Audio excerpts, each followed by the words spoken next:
ഉയരമുള്ള സ്ഥലത്തേക്ക് നടന്നു കയറുവാൻ നമ്മെ സഹായിക്കുന്ന ഒരു ഉപകരണമാണ് ഏണി അല്ലെങ്കിൽ ലാഡർ. അത് ചാരി വെച്ചിരിക്കുന്ന ഇടത്ത് നിന്ന് നാം കയറുകയാണെങ്കിൽ അത് ശരിയായ സ്ഥലത്തല്ല സ്ഥാപിച്ചിരിക്കുന്നത് നമുക്ക് മനസ്സിലാക്കാം. അതുകൊണ്ട് തന്നെ നമുക്ക് എവിടെയാണോ കയറേണ്ടത് അവിടെ കൊണ്ടുപോയി അത് വെക്കുകയും അതിലൂടെ കയറി നമ്മുടെ ആവശ്യം നിറവേറ്റുകയും ചെയ്യും. ഇതുപോലെ തന്നെയാണ് നമ്മുടെ ജീവിതവും.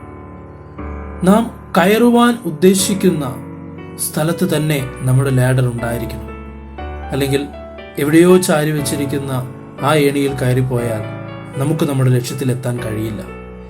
നമ്മുടെ ലക്ഷ്യത്തിനായി ചിലപ്പോൾ ആ ലാഡർ ഒന്ന് ക്രമീകരിക്കേണ്ടി വരും. അത് ശ്രദ്ധിക്കുക, മനസ്സിലാക്കുക, അതിനനുസരിച്ച് മാറ്റങ്ങൾ വരുത്തുക. അതിനായി ദൈവം നിങ്ങളെ ഓരോരുത്തരെയും സഹായിക്കട്ടെ. നന്ദി.